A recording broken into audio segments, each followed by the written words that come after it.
Good afternoon, everyone, and welcome to Pioneering Pensions. For you who don't know me, my name is Stefan Lundberg, and I have a passion for pensions. The reason for doing this webinar series is to share experience from different countries and learn from each other so we all can make better pension solutions for our members. Today, we have one of my favorite topics, and that is innovation in pensions. And our guest today, Derek Dobson, he will discuss how the pension scheme CAAT in Canada have changed themselves from being a defined benefit scheme towards college industry and to be an open pension scheme for everyone to join. And this is quite a fascinating journey. So we're not going to talk about the contract or the design. We're going to talk about how do you actually make innovation happen? And that's the super exciting thing. So with that, Derek, I say welcome to Pioneering Pensions. Thank you very much, Stefan. It's a pleasure to be here. When talking about innovation, what are the sort of the first steps? But not everybody might know about the Canadian pension scheme, CAAT, or the situation you were in when you took over it back in 2009. Could you just give us a sort of brief update on where was that scheme at that point in time when you joined, both in terms of contract, but also in terms of organization? So the CAAT pension plan, when I joined in 2009, it was a single plan design, traditional public sector, final average earnings type pension plan with indexation benefits. It served one sector, the college sector in Canada's largest province, Ontario. And essentially, we were 37 people at that time. So it's very different from today, just to contrast it. Now we have two plan designs. We're working on our third. We're in 13 different jurisdictions across Canada. And instead of being in one industry, we're in 16 different industries right now. Well, that's a big shift. When you're thinking about this, what was the main driver in the transition away from defined benefits? So you could think like, was it a demographic development? Was it that the sponsor didn't want to pay variable contributions anymore? What sort of got the organization to want to move in this direction? Yeah, there's a multitude of factors, but I'll boil it down to probably the most important two or three. So at the core of everything we do, it's making the plan more sustainable. So at the core of everything we do, it's about benefit security. That's consistent with our fiduciary duty. But I would say the driver of it was really about value and equity with changing demographic patterns, changing employment patterns, for example, more part-time work, more contract work, etc. A traditional final average earnings plan design was no longer working for that cohort, whether you're talking about the employees or the employers who are focused on retention. And when you joined, had sort of the trustees of the scheme, had they done the analysis and sort of hired you to make the change, or were you there and realized this need to change and you sort of convinced them to do the change? Yeah, it's definitely the latter.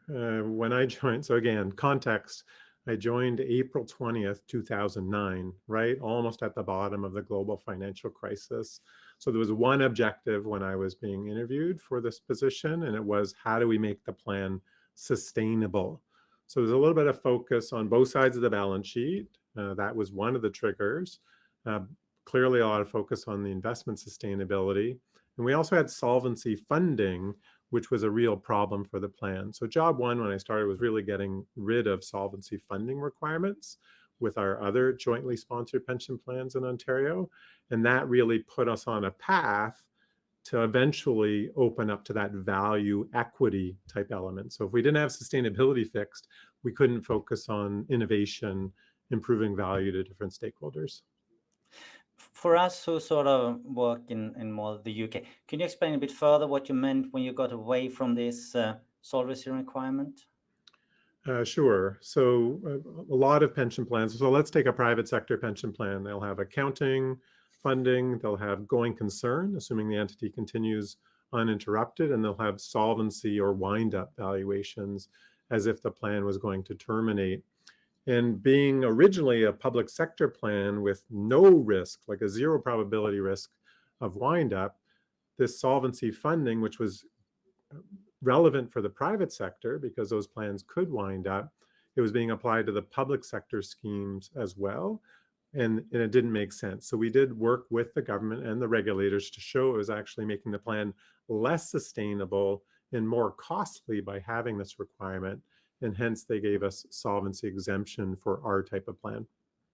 And that meant you can basically invest more aggressively because you didn't need so much reserves. Is that how I would interpret it? Yeah, I wouldn't use aggressive in my language. I would say we could focus more on the long term. So maybe taking on more risk, allowing us to take on shorter term volatility, which again, all things being equal, should result in additional returns over the long term. And it has. Yeah. And the change you made to the contract, because you had like a defined benefit before, and now it's a bit loosely said, perhaps a collective CDC kind of approach. How did you deal with old rights? So there must have been like a point when you make the switch to the fixed contribution DB solution that you call it from the old DB. What happened with the old rights? Are they grandfathered, or is it all in the new one? Or how did you kind of manage the transition? Yeah, so right now, over half of our members are in the new plan design, which started in 2018. And we converted people. So the old scheme, the traditional final average earning plan, it's called DB Prime for short, and the new one's called DB Plus, just to quicken the language here a little bit. Yeah. But essentially the old rights, the people in DB Prime, if they were full-time, they continue to operate and earn those traditional final average earnings benefits, because full-time career college workers, it makes sense to have that type of retirement design. Whereas the contract or the part-time workers inside the college system, there's about 10,000 in 2018. Their prior benefits were crystallized. They will continue to get average industrial wage increases based on an external index, and then all new benefits will be earned. So essentially, they're going to be getting two calculations when they retire: their original final average earnings plan calculation, indexed with wage inflation, plus the new benefits under the DB Plus design. When making changes to a pension scheme, I think it's quite common that you're going to have challenges with a different stakeholder. You have the employer and the employees.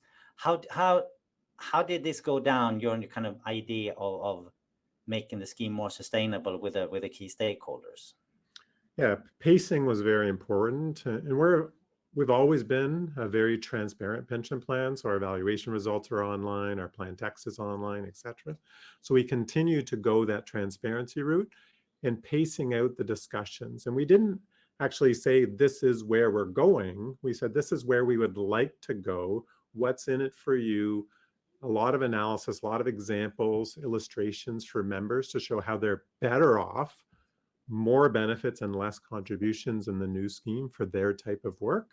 And the employers also saw a cost reduction and more cost certainty, because the DB Plus is fixed cost for the employer, but defined benefit for the member. Well, thinking about getting innovation going, so now you created the new scheme, which is open to everyone. When someone want to join, do you say, well, you can have whatever contribution level you want, or different investment risk profiles? Or is it more like, well, this is the solution we have chosen and you have to fit to it? The reason for asking, because I think there's a big discussion in the UK on offering lifelong income. And the question is there then, how are you going to do that? Are you going to allow a lot of flexibility, or do you want to have like a one size fits all? So where did you end up in that kind of thinking? Yeah, we went down the flexibility route. So we originally were really focused on what I would call the adequacy problem in Canada. So a lot of systems are very inefficient, a lot of DC systems, a lot of RSP, registered retirement savings plans in Canada, where individuals are investing, very inefficient, half the pension for the same contribution.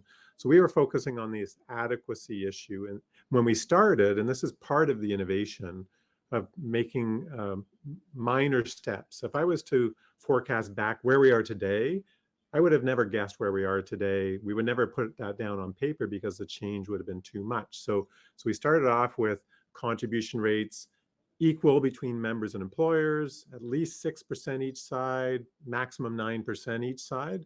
That's where we started with DB+. Today, we allow any contribution rates as low as 1%. There's only two rules. Number one is the employers have to pay at least the same amount, if not more, and some are choosing to pay more than their employees, and that the total has to fit within the defined contribution regulatory. So 18% of compensation is the max. So other than those two rules, we wanted to be relevant to all the various industries. So with 16 different industries, some of them converting for having no pension arrangement, some having an employee pay all, some having an employer pay all, we decided we'd move from the adequacy issue. We still leverage pooling on investments and mortality, which is the major win here. But we've said, if we want to solve the coverage problem in Canada, so less than maybe 1 in 10 have a defined benefit plan in the private sector, we wanted to solve the coverage issue. And to solve the coverage issue, we needed to be very flexible. And basically, you're flexible on contribution side, and investment side is basically the package you offer, or can you have more freedom there too? It's one fund. So what we've done, just to set the scene for the audience, is as soon as a contribution dollar comes in, it gets converted into a predictable, secure lifetime benefit. So it gets converted to defined benefit as soon as a contribution dollar is received. So who's accountable to make sure we can afford to pay those benefits? The plan is. So the plan needs to decide what asset mix do we need to employ to make sure we fulfill those promises. Thank you. That's clear. And I was wondering, when I spoke to you before, you said this is one of the innovation you have launched, but you have also others in the pipeline. And some I think you already have launched and some are sort of in the making. Could you kind of tell us a bit about them and more precisely why they are there? What kind of is the purpose of the things you have adding? Sure. So almost all of our innovation has come from listening and getting feedback from our key stakeholders, our members or prospective members, and our employers, and the diversity of needs that they have. So I've mentioned DB+.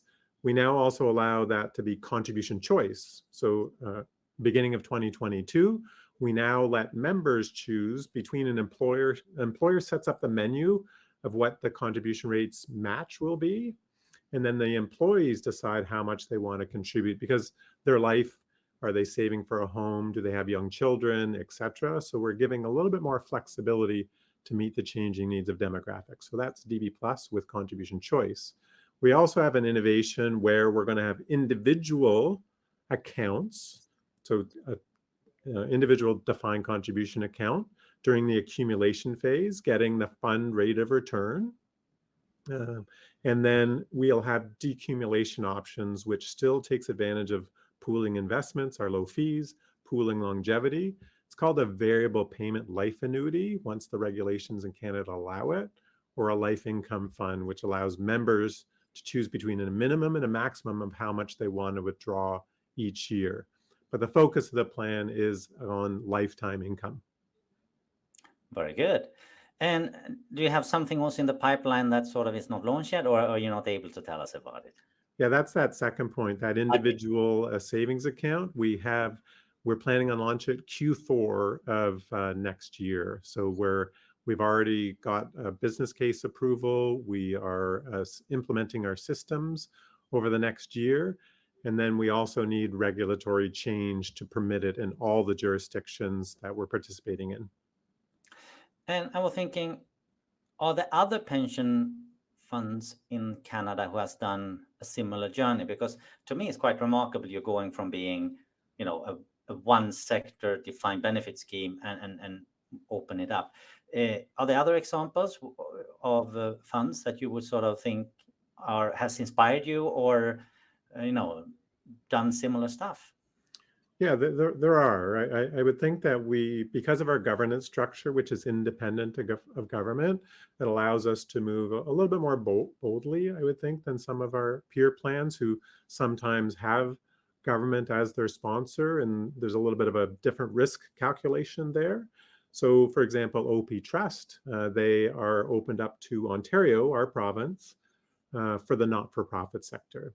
There's other plans in Canada, like on the east coast of Canada and some of our Atlantic provinces, who are looking to consolidate and have consolidated, let's say, from the university sector into the public sector plan. So again, trying to benefit from scale. The complexity around regulations is quite high in Canada, so trying to manage that. And also, I would say, the current trend, and I expect it will stay here for quite a while, is the amount of talent that's available to manage pension plans is shrinking. So consolidation is also solving that issue. But so there are pockets. To my knowledge, we're the only one who's gone across all of Canada and allowed the type of flexibility. The other plans, it's usually you take our product design, so a take it or leave it approach, just because of the governance dynamics that they might be forced with. And that the people able to manage the pension funds are shrinking. Is that because of demographics, that sort of, you have the baby boomer about to return and retire, and there's not too many young people in the pension sector, or is it something else?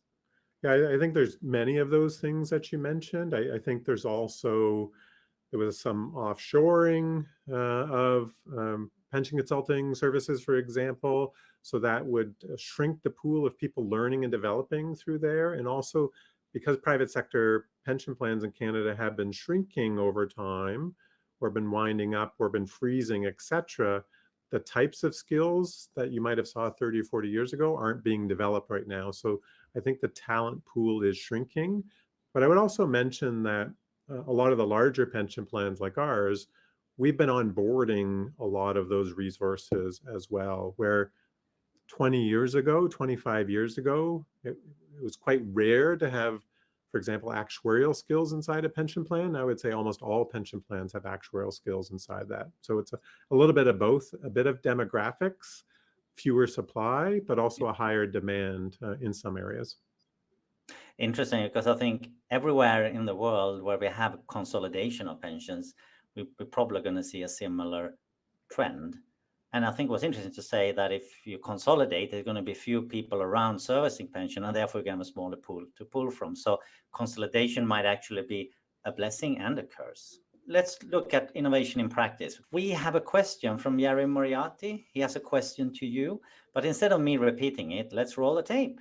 How do you make sure when you're doing reform and innovation that it is actually proper reform and innovation rather than just tweaking what already is there? Because I think we're sort of very wedded to our starting point, and sometimes it's hard to take that step back to look at, okay, how can we do this completely differently if needs be? And linked to that then, how do you prevent perfection from becoming the enemy of the good? So how do you actually get on and implement something rather than just continually analyzing and trying to perfect it? Yeah, a great question, or two great questions. I'm definitely of the school of don't let perfection be the enemy of the good. So, for example, when we were launched DB Plus, we launched it a year ahead of when we were ready. So I'm okay, and our board's okay, and our plan governor's okay with what I would call a minimum viable product to get it into the marketplace, test it out, and then make it go. So I'm definitely of perfection is a dangerous goal given the needs of society today around pensions. And then in terms of the first question, that's a harder one, because my first thought was who pays or who's driving the innovation. As a fiduciary, a not-for-profit benefit trust, we have to make sure that we're innovating within a scope that we think is accomplishable. So we're not innovating for a shareholder purpose, we're innovating from a stakeholder perspective or our own member perspective. So I would say changing a wholesale change. Again, we have 14 jurisdictions in Canada plus the income tax authority. So really 15 different types of regulators. Trying to align all those things with something fundamentally different would be quite challenging. So I think incremental change, showing that nothing breaks, allows us to be more flexible and continue the momentum. So my adage internally is always think big. So think to that where you want to go, but start small and then scale up. You said as a not-for-profit organization is different than for a for-profit organization. Sometimes it's quite easy to say, yeah, but we are not for-profit organization, therefore we cannot innovate, or So what is different, and being an innovator in both, what would be your sort of say, these are the advantages of being a not-for-profit compared to being a for-profit? Yeah, good question. I would say that probably the number one is the ability to think longer term. So when we're, for example, this third product, we haven't named it yet, but let's call it DB Flex. That's our project name for it. We can look at it and say, okay, we need that to be cost neutral to our other plan design. So there's no cross subsidy between groups because the risks are quite different. But we can look at it from a 20-year, 25-year amortization schedule because we have that ability to be patient and have that not-for-profit. We call it actually a profit for member mindset, because anything that we achieve over our expectations goes back to higher benefits for our members. So I think that's the number one benefit, is the ability to think longer term. And when it comes to the people inside, because if you work in a not-for-profit organization, you might not get the share of the upside when you create one. Has that been a problem, or is it more like you have a super exciting job, or your colleagues have it, so it doesn't matter? What's your take on it? Yeah, I ask people, so I have these discussions with small groups of 7 employees every month. And I say, why did you come here? What are you excited? And it's because of our purpose. So because there is a big retirement crisis in Canada, being able to be part of that solution, whether that impacts them, their friends, their family, that excites them to come into the office. And also being what I would, to my knowledge, the most innovative pension plan that I'm aware of, at least in Canada, it's exciting work. So not only is it a strong purpose, but you get to develop new skills by how fast we're going. I mentioned at the outset that we were 37 people when I joined. We're over 400 people today, so a 10x. And that has a lot of different projects, a lot of different initiatives, whether that's in communications, technology, finance, investments, etc. So it's an exciting place to work. And I'll just also mention, Stefan, that we're also unique, because you mentioned the upside, is that I made the decision in 2010 that we're going to move everybody to straight salary, because trust is very important to innovate, that we're doing it for the right reasons, not for personal financial gain. So moving to a straight salary, including my investment team, and we are Canada's top performing pension plan over the 10-year period, that has worked out very well for CAAT. If you really find something really fun and engaging, you do it for the fun of it, not for the money, and the money is coming as an addition to it. People in the audience have been working or are working for a pension plan, and they're probably interested to learn a bit more, how you have implemented change in your organization. So what are sort of the main lessons you have learned over the last 15 years that you would like to share with people, your peers in other organizations who want to sort of change it? What is sort of top 3 or so you would sort of share? Yeah, I would say number one is making sure there's real good clarity and alignment on strategy and vision. As a CEO, typically I'm thinking 5, 10, 15, 20 years out, where a manager might say, oh, how am I going to get the work done this month? And the team member might be saying, what do I need to get done this week?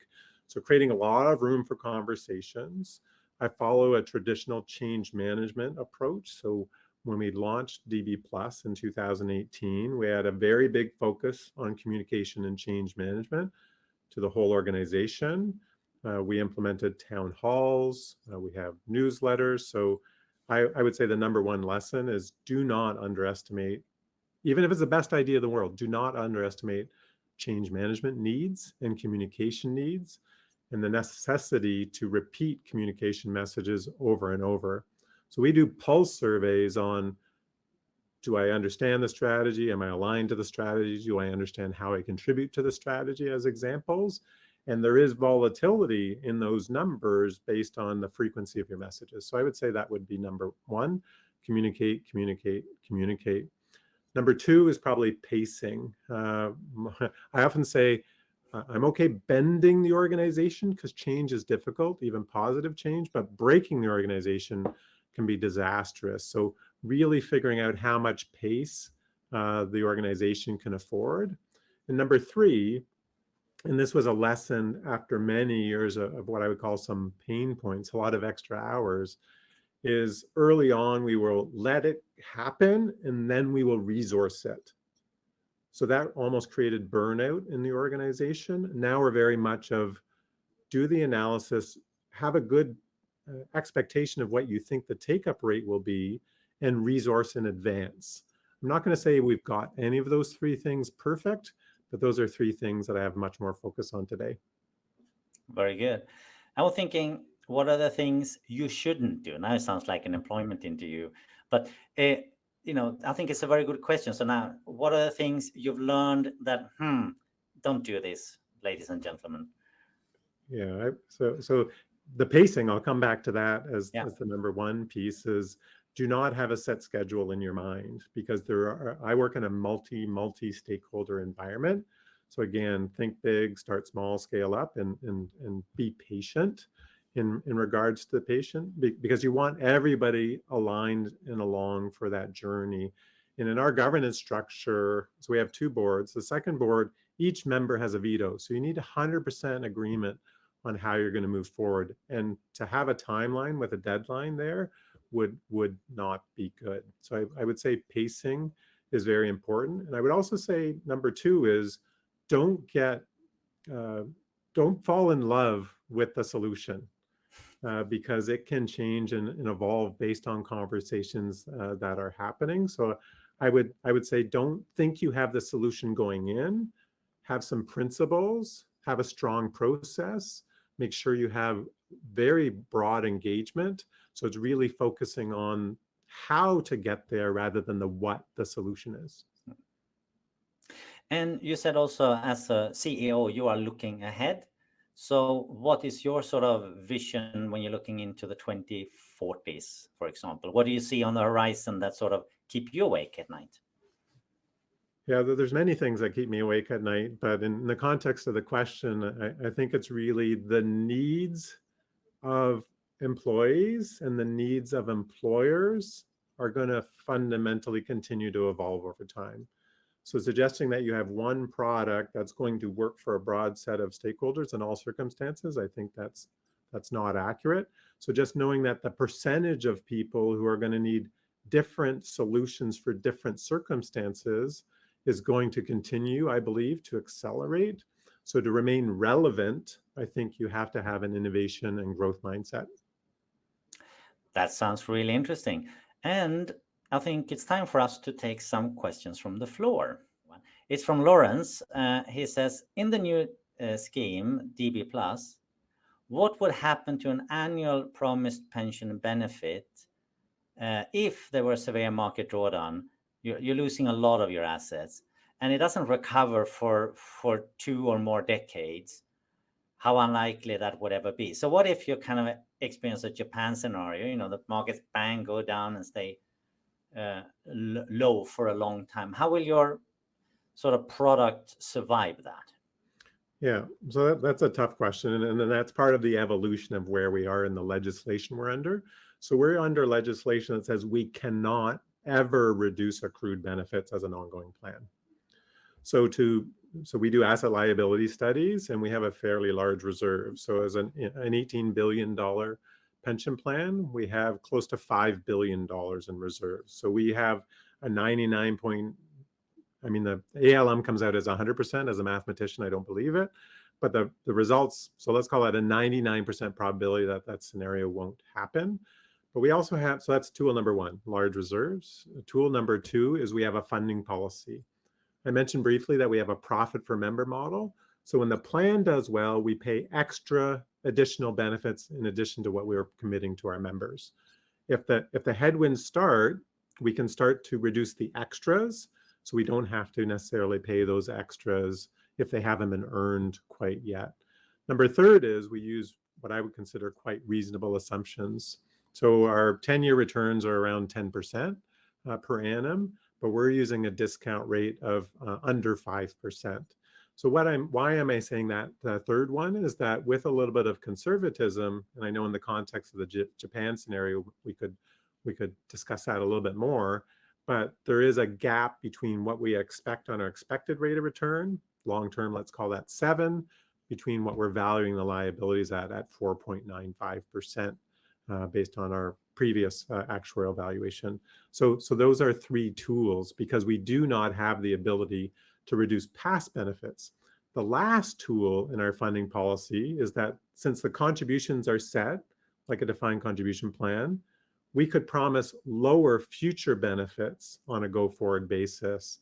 So the value is still much higher than what they can do on their own. So stakeholders will still be happy to participate in the plan, but we can sort of come out of a deficit through some of those tools. The method where you say you have a sort of, you get an allocation or an indexation which is guaranteed, and then a sort of bonus indexation you can draw back. That's a method they also use in Sweden. I think it's a good model to create a bit sort of a flexibility in the scheme. So yeah, I agree with you. You need to have a lot of flexibility to deal with it. But when things really hit, like a Japan scenario, well, then you really probably have to go back and rethink the contract, right? And you have a reason to do that. Absolutely. And one other thing, it's really about what would happen with all the other products. So we recognize that that's a risk that we need to manage, and we need lots of tools in the toolbox, which we've just discussed. But from a member perspective or an employer perspective, what are defined contribution plans doing in that? Those members are taking significant benefit cuts or headwinds. So for when employers and members are choosing to join our plan, they're saying even in those scenarios, we're much better off with a pooled investment and a pooled longevity scheme. I have a question here from David. He says, a lot of innovation and change seems to have come from Canada. Why do you think that is? I would say a couple things. So I really like our regulatory regime. We have several regulators who are willing to give us some space to innovate, as long as we're doing the right things for the right reasons.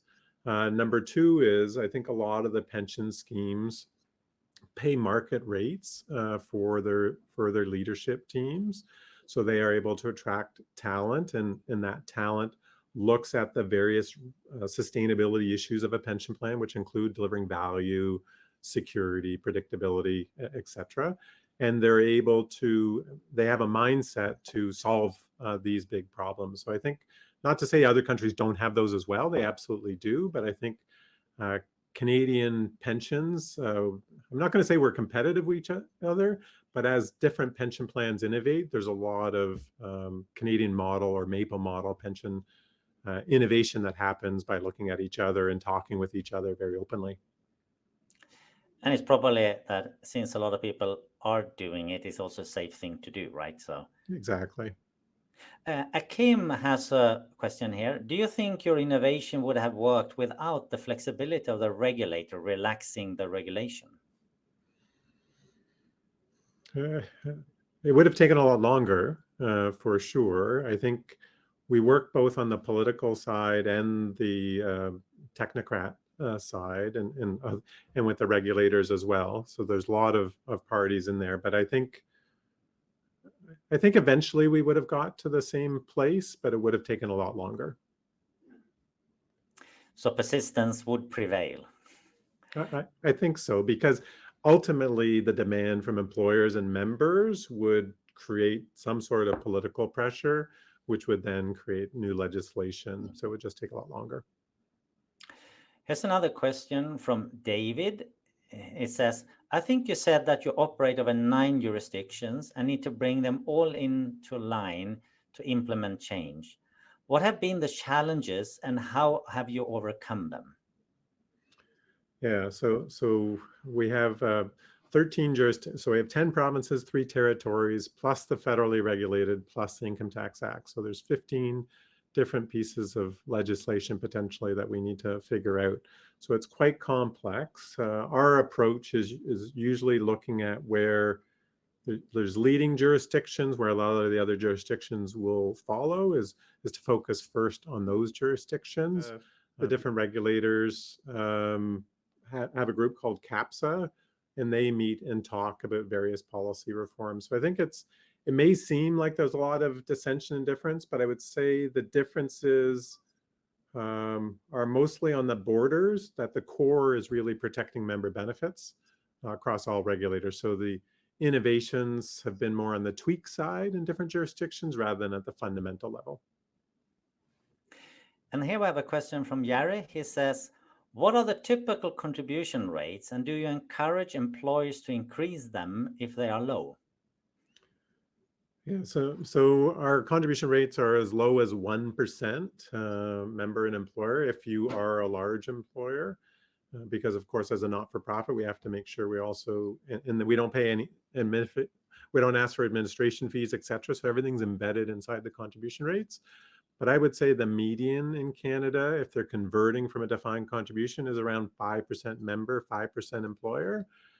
And we do have conversations more about the goals of the members or the goals of the employer, attraction, retention, corporate social responsibility, ESG factors, and show them from a business case approach that increasing contribution is more impactful, at least for Canadians, than an equivalent pay raise. So I would say we educate, but don't force, but we do encourage because it does align to the goals of members and employers. That is better for members or employees. Is that something the employees also see? Because one of the challenges with pension is like it's far away into the future, you give up money today.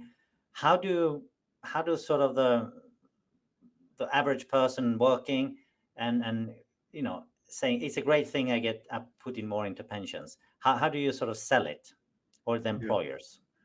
Yeah, very different 16 industries all across Canada, very different approaches depending on what it is. But it could be as simple for some employers, it's, hey, you put in $1, we put in $1, you have 100% return, and that's the value proposition that they're looking at. So let's call that maybe a third of workers are in that. There's another third who are very focused on making sure they have security in retirement. So they're more the people who have a retirement plan. There they get the value proposition. So on average, over our history, member puts in $1, employer puts in $1, the plan gives them back about $10 for those $2 in contributions, actually a little bit higher than that given our performance. So they're trying to solve the retirement issue. That's the harder one, depending on where you are in your work life. And then the other third, it's a really hard sell, and maybe you'll never get there. So their employers have actually decided this is what's in the employer's best interest from a retention.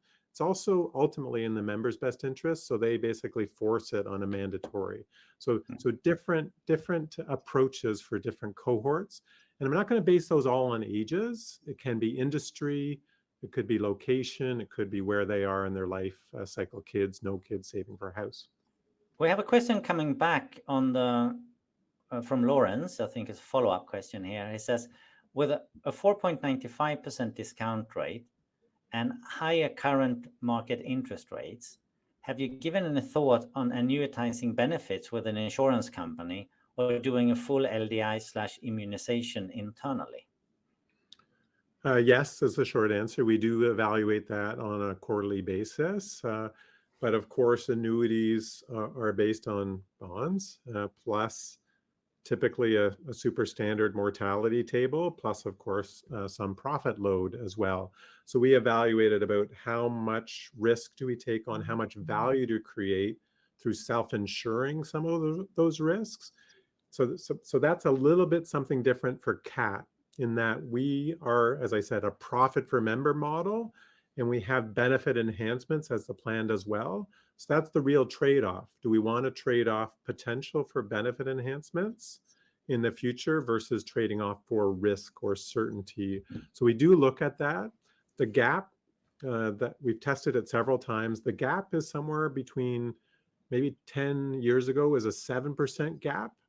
And then we weren't as well fully funded. We're 124% funded today. We weren't as well funded. So we said, no, that's too big a trade-off. And the gap has actually increased right now. And I think the gap's somewhere around 13 to 18%, depending on what's happening in the marketplace. So we evaluated, but the trade-off hasn't been worth it to date. And how do you sort of, because this is something I was struggling with, how do you do the trade-off between risk and return? So how do you do it in your scheme when you're sort of looking at this on behalf of your scheme members? Yeah, so we invest, and we have external and internal asset liability modeling studies and products and procedures, and we spend a lot of time putting what are our key goals or our key performance indicators, and that is around benefit security, return on contributions, likelihood of paying indexation into the future, things of that nature. And then we look at the various asset mixes that are available to us, and we say, okay, because it's not obvious of this one is the best. There are trade-offs amongst all those different competing pressures. So we sort of look at what are the trade-offs between those elements, and we try and pick what would be optimal. And I would say with 20 different plan governors, optimal can change over time. So this is a study that we do at least every 3 years. We've done 2 plan equity studies to do some of these trade-offs. We've done a couple of plan sustainability studies to get around those measures as well. So I would say it's an ongoing discussion, and it's really the people in the room at that time deciding what are the proper trade-offs. Yeah, it sounds like what we all are struggling with. And I think it's also very good that sort of you revisit it now and then, because the world is changing. It's always good to sort of look at it with fresh eyes. David has a question here. He says, it's interesting that you have expanded from a single scheme serving one sector to become more universal. Is that a model you can see working in other countries, and particularly the UK? Absolutely. I think, I mean, it's up to the stakeholders to decide whether they want to join your program or not. But as I said, well, I'll just use numbers. It's about almost twice the benefit if from a defined contribution scheme because of lower expenses and the pooling investment risk, and almost triple the benefit of doing it on your own. Because some people will say, well, isn't there different longevity between different groups? Isn't there different entry points, etc.? So we've taken out the final average earnings component. It's now more of a career average earnings with indexation. So there's more equity across members. And a lot of the studies that we've done on our plan equity studies show that different sectors, sometimes they retire early but die earlier. Some people retire later and die later. That there's a lot less cross-subsidization between different types of members in a plan. So if we put aside that equity issue, then it really becomes quite simple. Money comes in, you invest it, and you pay out money for life. So when it gets to that simple adding value proposition, then I think opening up to different industries makes perfect sense from a risk perspective, but also from a sustainability perspective. Thank you. And we have a question from Jerry. It says, does consolidation make finding suitable investments more difficult? Are very large funds globally chasing the same assets? Sorry, are the very large funds globally going to be chasing the same assets? I think the short answer is depends on what asset class from my perspective. So I think, yes, the private markets, if you're in that mega category and you're competing with sovereign wealth funds, which might have different objectives, or endowment funds, which might have different objectives, I think there is clearly a supply and demand consideration there. I think at our size, well under $100 billion, so we like the size that we're at today, and we can tailor our investment program exactly how we see fit. So we're large enough to be very efficient on the cost curve, but small enough to stay not competing with these mega plans who might have different concerns when it comes to investing. There's another follow-up on that question, actually, because in the UK, the government just announced, I think, pension funds should invest a lot more into the UK economy. And that could be green infrastructure, it could be investing in private equity, in startups. And a lot of Canadian pension funds have bought infrastructure in the UK. But do you see this pressure as well in Canada on the pension funds to be sort of more locally supportive rather than internationally diversified? I think there's always conversations that are happening around this issue. I think because of the independent joint governance that we have, for the most part, the political systems stay out of these elements. There are exceptions where governments do have a little bit more control over certain objectives that are happening. At CAAT, I think we're about 27% in Canada. In the market cap in Canada is around 2%, just so we're definitely majorly overweighted to our local economy, but still allowed to do what's in the fiduciary duty, which is act in the best interests of our members. So I think this issue is definitely one that's on our radar, and we'll continue to have discussions. And I think there's different ways of solving this. Well, I'm positioning it as an issue, and this isn't necessarily an issue, but I think investing locally has some benefits as well, but it has to make sure it also serves the plan purposes as well. And one of the popular asset classes everybody talk about, and I'm mentioning this because you're a Canadian scheme, is infrastructure. People say, well, with the new green energy transition, it's going to be a lot of infrastructure investment happening. And looking historically, the Canadians been investing in infrastructure, been a really good deal. You could also argue in the early days, the infrastructure deals might have been wrongly priced, and therefore, you earn a good return while they're being priced correctly. How do you look at infrastructure going forward as an asset class? Yeah, I think I always go in trade-offs in my head or business case in my head. So I think infrastructure has an important role to play in a diversified asset mix, because if you let the asset liability model go without infrastructure in there, it's probably going to drift to bonds instead. So I think infrastructure can absolutely have some advantages over bonds from a diversification perspective, also often from a risk return perspective, because your money is locked up for a longer period of time. So I think there are, as I said, there are benefits to having infrastructure in your portfolio. And when I'm looking at sort of the pension industry in general, I think there's a lot of cool stuff happening, a lot of interesting things, but also I think the most interesting thing seems to be happening now, not on the investment side perhaps, but on the pension administration side. So how do you meet your customers? Have you done some cool innovation in that area too? I would say we're not leading edge on there. We're leading edge on the innovation on the design side. I think we're leading edge in different areas, but clearly we have the fundamental basics, the portals, and trying to move more automation into our pension administration business. So because we're innovating so quickly on the design side, a lot of our investment from our technology spend is making sure our systems are working the way they need to be for our next steps on innovation.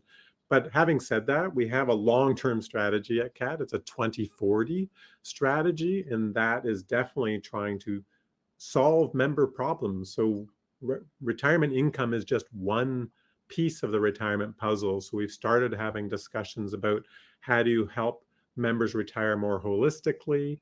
In our last strategy session with our board a few weeks ago, we started to analyze what are members actually asking for, and they're looking at retirement more holistically. What about housing? What about healthcare? What about other avenues, reverse mortgages, these types of things? So this is something we've started to explore, not necessarily right on the pension admin front, but I think it's really about our interaction with our members will move us either through partnerships. If we're not the expert, why should we do it? Maybe we partner with somebody using our due diligence expertise to allow members to solve their problem of how do I retire properly. And in the UK and in Europe in general, there's a very big discussion around member engagement and also financial wellness. Basically, how can you help members with a financial situation outside the pension, for example, emergency savings or other areas? Is that something in Canada? Is that something that people are working with? Yeah, I think there's, in Canada, there's not as much activity in this area. I think there's the advice that exists out there, but I would say that like California, Oregon, and others have programs to help people save more efficiently for this 6-month emergency savings account. So it's absolutely an issue in Canada, but I haven't seen too much activity from a pension plan perspective. Some of that's regulatory of what our mandate is, but I would say over time, I expect that that will become part of our mandate. And you don't see sort of, when I'm thinking about it, it's like, is this something a pension fund should do, or is it something someone else should do? Sort of, it needs to be done, but what is the natural home for example, financial wellness? What's your sort of your gut feeling on that? Yeah, my gut feeling is that member, if you look at it from a member's view, it's already hard enough to take a whole bunch of disparate issues and try and help them solve a problem. So I think they are looking, especially with social media and other things, they are looking for somebody they can trust and looking for that trusted partner to do as much as possible. And that's the discussion that we're having. Our trust scores are almost at 100% from our members and our employers. So I think it's 98% from our retireds, 96% from our members.